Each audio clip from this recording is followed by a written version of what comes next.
भक्तजनों, आज मैं आपको सोमवार व्रत की कथा सुनाने जा रही हूँ।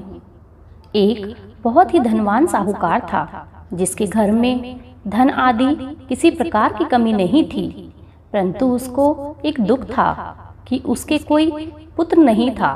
वह इसी चिंता में रात दिन रहता।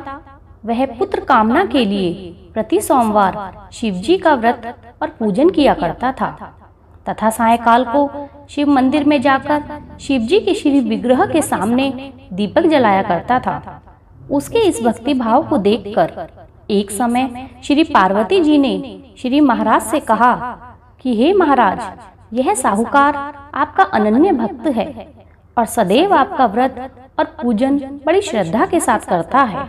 इसकी मनोकामना पूर्ण करनी चाहिए। शिवजी ने कहा, हे पार्वती, यह संसार कर्म क्षेत्र है। जैसे किसान खेत में जैसा बीज बोता है वैसा ही फल काटता है, उसी तरह इस संसार में प्राणी जैसा कर्म करते हैं वैसा ही फल भोगते हैं। पार्वती जी ने अत्यंत आग्रह से कहा, महाराज, जब यह आपका अनन्य भक्त है तो इसको अगर किसी भी प्रकार का दुख है तो वो आपको अवश्य दूर करना चाहिए, क्योंकि आप सदैव अपने भक्तों पर दयालु होते हैं और उनके दुखों को दूर करते हैं। यदि आप ऐसा नहीं करेंगे तो मनुष्य आपकी सेवा और व्रत क्यों करेंगे? पार्वती जी का ऐसा आग्रह देख शिवजी महाराज कहने लगे, हे पार्वती, इसके कोई पुत्र नहीं है। इसी चिंता में यह अति दुखी रहता है। इसके भाग्य में पुत्र न होने पर भी मैं इसको पुत्र प्राप्ति का वर देता हूँ, परंतु यह पुत्र केवल 12 वर्ष तक ही जीवित रह पाएगा। इसके पश्चात वह मृत्यु को प्राप्त हो जाएगा। इससे अधिक मैं इसके लिए कुछ और नहीं कर सकता। यह सब बातें साहूकार सुन रहा था। इससे उसको न तो कुछ प्रसन्नता हुई और न ही कुछ दुख हुआ।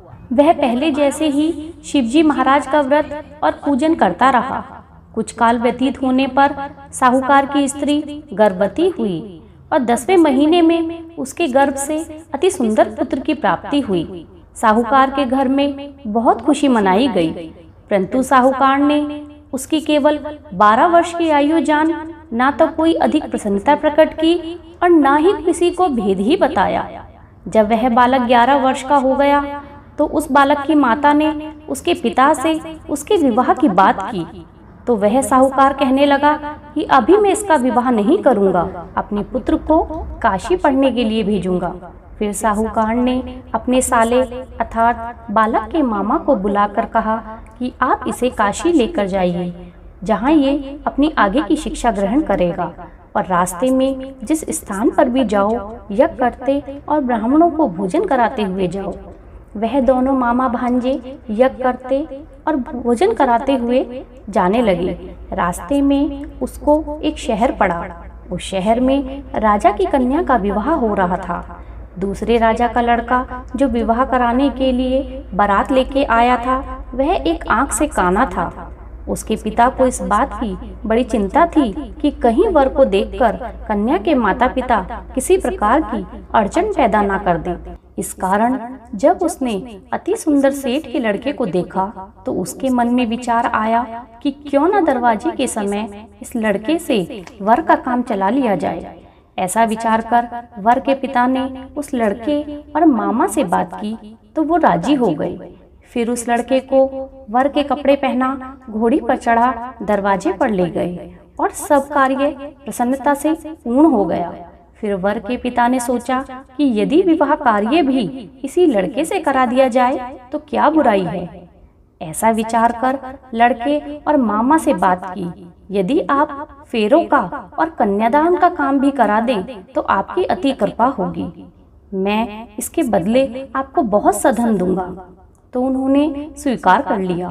विवाह कार्य भी बहुत अच्छी तरह से संपन्न हो गया, परंतु जिस समय लड़का जाने लगा उसने राजकुमारी की चुनरी के पल्ले पर लिख दिया कि तेरा विवाह तो मेरे साथ हुआ है, परंतु जिस राजकुमार के साथ तुमको भेजेंगे वह एक आंख से काना है। मैं काशी पढ़ने जा रहा हूँ, लड़के के जाने के पश्चात राजकुमारी ने अपनी चुनरी पर ऐसा लिखा हुआ पाया तो उसने राजकुमार के साथ जाने से मना कर दिया। कहा कि यह मेरा पति नहीं है, मेरा विवाह तो इसके साथ नहीं हुआ, वह तो काशी जी पढ़ने गया है। राजकुमारी के माता पिता ने अपनी कन्या को विदा नहीं किया और बारात वापस चली गई। उधर सेठ का लड़का और उसका मामा काशी जी पहुंच गए। वहां जाकर उन्होंने यज्ञ करना और लड़के ने पढ़ना शुरू कर दिया। जब लड़के की आयु 12 वर्ष की हो गई, उस दिन उन्होंने यज्ञ रचा कि लड़के ने अपने मामा से कहा, मामा जी आज मेरी तबीयत कुछ ठीक नहीं है। मामा ने कहा, अंदर जाकर सो जाओ।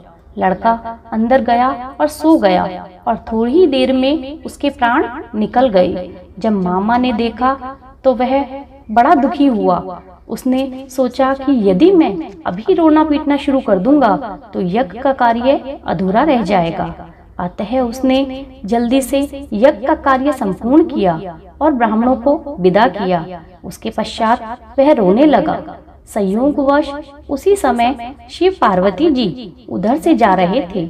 जब उन्होंने जोर जोर से रोने की आवाज सुनी तो पार्वती जी कहने लगी, हे महाराज, कोई दुखिया रो रहा है, इसके कष्टों को दूर करो। जब शिव पार्वती ने पास जाकर देखा तो वह एक लड़का मुर्दा पड़ा हुआ है। पार्वती जी कहने लगी, महाराज यह तो वही सेठ का लड़का है, आपने जिसको वरदान दिया था। शिव जी कहने लगे, हे पार्वती, इसकी आयु इतनी ही थी, सो ये भोग चुका है। तब पार्वती जी कहने लगी, हे महाराज, इस बालक को और आयु दो, नहीं तो इसके माता पिता इसके बिना मर जाएंगे। पार्वती जी के बार बार आग्रह करने पर शिव जी ने उसको जीवन दान दिया और शिव जी महाराज की कृपा से लड़का जीवित हो उठा। शिव पार्वती कैलाश चले गए। वह लड़का और मामा उसी प्रकार यज्ञ करते हुए ब्राह्मणों को भोजन कराते हुए घर की ओर चल पड़े। रास्ते में उसी शहर में आए जहां उसका विवाह हुआ था। वहां पर आकर उन्होंने यज्ञ आरंभ कर दिया और उस लड़के के ससुर ने उसको पहचान लिया और अपने महल में ले जाकर उसकी बड़ी खातिर की। दास दासियों सहित आदर पूर्वक लड़की और जमाई को विदा किया। जब वे अपने शहर के निकट आए तो मामा ने कहा, मैं पहले घर जाकर खबर दे आता हूँ। जब उस लड़के का मामा घर पहुंचा तो लड़के के माता पिता घर की छत पर बैठे थे और यह प्रण कर रखा था कि यदि हमारा पुत्र सकुशल लौट आया तो हम राजी खुशी नीचे आ जाएंगे, नहीं तो छत से गिरकर ही प्राण दे देंगे। इतने में उस लड़के के मामा ने आकर यह समाचार दिया कि आपका पुत्र आ गया है, पर उनको विश्वास नहीं हुआ। उसके मामा ने शपथ पूर्वक कहा कि आपका पुत्र अपनी स्त्री के साथ बहुत सारा धन लेकर आया है। तो सेठ ने आनंद के साथ उसका स्वागत किया और बड़ी प्रसन्नता के साथ रहने लगे। बोलो शिव पार्वती मैया की जय।